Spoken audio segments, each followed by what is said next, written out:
Assalamu alaikum wa rahmatullahi wa barakatuhu, my dear children. How are you? I wish I could see you sometimes. But you know what?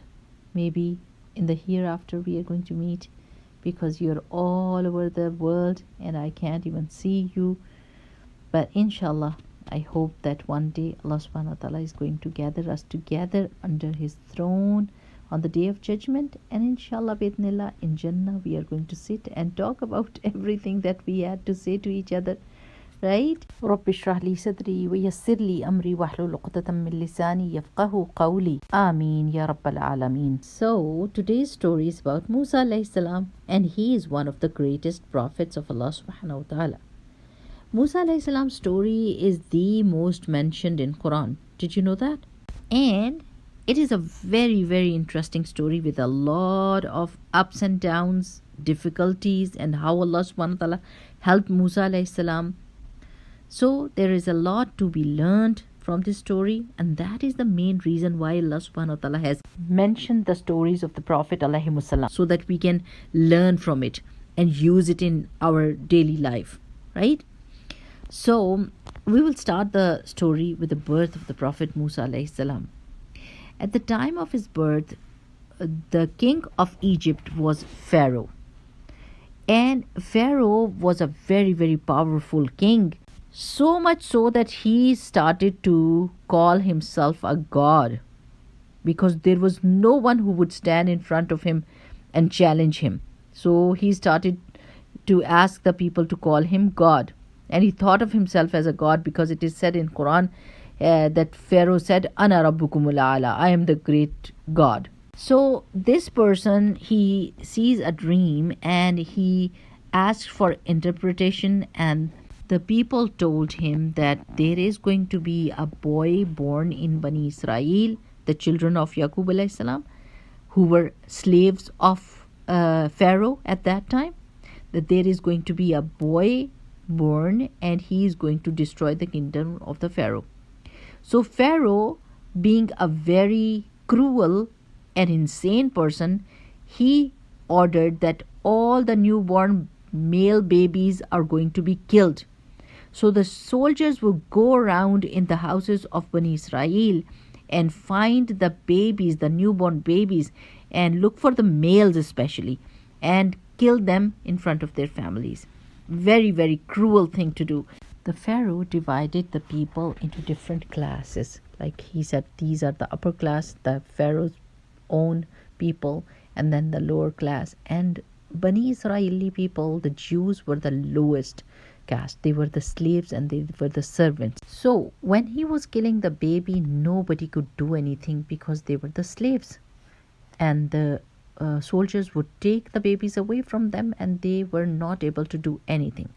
But Allah subhanahu wa ta'ala had the plan. So Musa alayhi salam was born, and his mother tried to hide him as much as she can. But then Musa alayhi salam was a strong baby and he would cry and people would know. So Allah subhanahu wa ta'ala put this idea in her mind that she is going to put the baby into a basket and let the basket go like a boat in the river, and somebody is going to pick him up and he is going to be saved from the soldiers. And she asked the sister of Musa alayhi salam, who was a little girl, but she was very intelligent and smart. So the mom told her that you keep an eye on this basket as it is floating on the water, and see where this basket goes and who picks up Musa alayhi salam. So she walked by the side of the river in such a way that nobody would suspect her. And she saw that the wife of the Pharaoh picked up the basket, and she looked at the baby and she said, wow, what a beautiful baby. I'm just going to keep this baby, because she didn't have any. So she took the baby inside and told Pharaoh that this baby was in the basket and the basket was floating in the water. And they knew that this was Bani Israeli baby because of the shawl that was on top of Musa alayhi salam. But he spared his life because of his wife, whose name was Asiya alayhi salam. She later became a Muslim. So she took the baby and she started to treat him as a prince. Subhanallah, what a plan of Allah subhanahu wa ta'ala. This is going to be the baby who is going to destroy the kingdom of Pharaoh and tell everyone about the one true God. He was trying to kill all the babies, thinking that those babies might be the ones, but subhanallah, the special one was in his house being treated as a prince, and he didn't know anything. How could he be the God if he didn't know that? Subhanallah. So now we are going to see what did we learn from this part of the story. The thing is that there is only one true God. He's the creator, and all the other things are creations, right? Pharaoh was a creation of Allah subhanahu wa ta'ala. He was a human being. He had his weaknesses, like he would sleep and he would get sick and he would feel the hunger and other things. These are the weaknesses. That one true God, the creator, Allah subhanahu wa ta'ala, does not have these needs or weaknesses. So if we get a little power in this world, that doesn't mean that we become gods. We should be grateful, not become arrogant, because arrogance has a very, very dangerous consequence, which we are going to learn later on what happened to Pharaoh.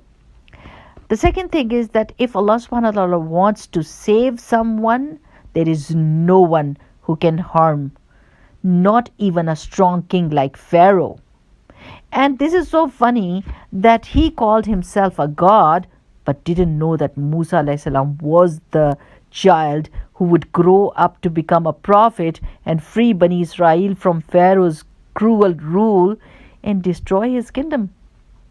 If he was a god, he should have known that, but he didn't. So that means that there is only one true God who knows everything and who is above all the weaknesses. Right, my dear children? See you next time. Assalamu alaikum wa rahmatullah. Subhanakallahumma wa bihamdika nashhadu an la ilaha illa anta nastaghfiruka wa natubu ilayk.